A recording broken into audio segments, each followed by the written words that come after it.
வினோதமான விடயங்களை பற்றி எமது யூடியூப் சேனலில் அதிகமான வீடியோக்களை போட்டிருக்கின்றோம். அதே போன்று இன்று நாம் பார்க்க போகின்ற விடயம் தான் உலகிலேயே மிக பிரபலியமாக பேசப்படக்கூடிய கின்னஸ் புக் பற்றி நாம் இன்று இந்த வீடியோவில் பார்க்கலாம். This is your onlyonetamil. மறக்காம வீடியோ லைக் பண்ணுங்க, ஷேர் பண்ணுங்க, சேனலை சப்ஸ்கிரைப் பண்ணுங்க. கீர்த்தி என்பவரால் கிஸ்போர்ட் தமிழ் வலைப்பக்கத்தில் எழுதப்பட்ட இந்த ஆர்டிக்கலை உங்களுக்கு நான் தரப்போகிறேன். இன்று சாதனை புத்தகம் என்றால் அது கின்னஸ் புத்தகம் தான். ஆம், அதை பற்றி தான் இன்று நான் உங்களுக்கு கூறப்போகின்றேன்.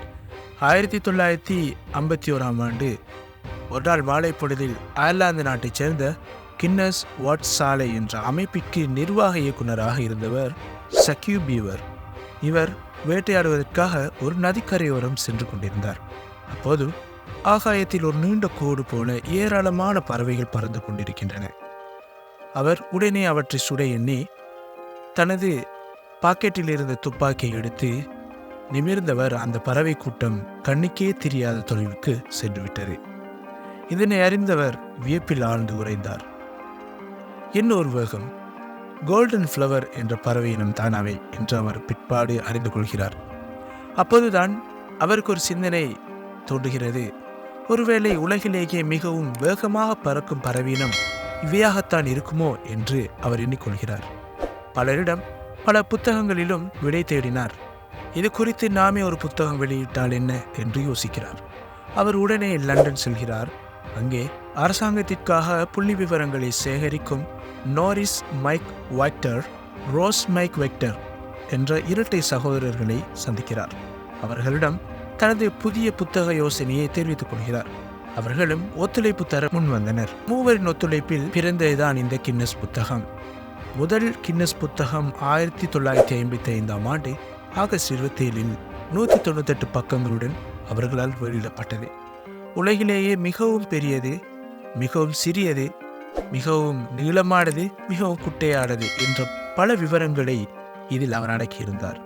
மேலும் அவ்வாண்டு வெளியான புத்தகத்தில் அமோக விற்பனையான புத்தகங்களில் கின்னஸ் புத்தகம்தான் முதலிடத்தை பெற்றது.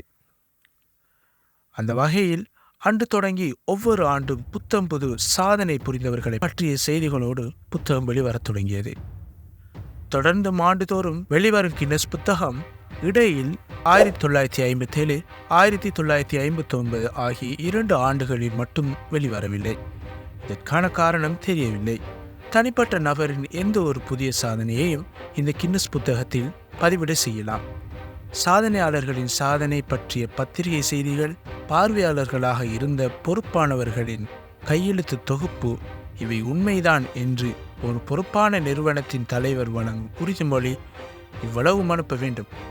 புதிய சாதனை முந்தைய சாதனை முறியடிப்பதற்காக இருந்தால் அந்த செய்தியும் சாதனையாளர் பற்றிய தகவலும் கின்னஸ் புத்தகத்தில் இடம்பெறும். கின்னஸ் புத்தகத்தில் சாதனை நிகழ்ச்சிகளை வெளியிடுவார்களே தவிர யாரையும் சாதனை புரிய தூண்ட மாட்டார்கள்.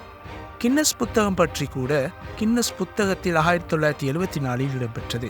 அது உலகிலேயே அதிகமாக விற்பனையான புத்தகம் என்ற வரிசையில் தான் முதலில் ஆங்கிலத்தில் மட்டுமே வெளிவந்த புத்தகம் விரைவிலேயே 35 மொழிகளில் வெளியிடப்பட்டுள்ளது. இது எப்படியோ இனி கின்னஸ் புத்தகம் மீண்டும் கின்னஸ் பண்ண இருக்கின்றது. இதனை பற்றி நீங்கள் என்ன நினைக்கிறீர்கள்? கின்னஸ் புத்தகத்திலே உங்களது பெயர்களும் பொறிக்கப்பட வேண்டும் என்று நீங்கள் எண்ணுகிறீர்களா? உங்களது முயற்சிகளை விடாது தொடருங்கள். தோல்விகளை கொண்டுதான் உங்களது வெற்றிகள் கட்டியெழுப்பப்படுகின்றது.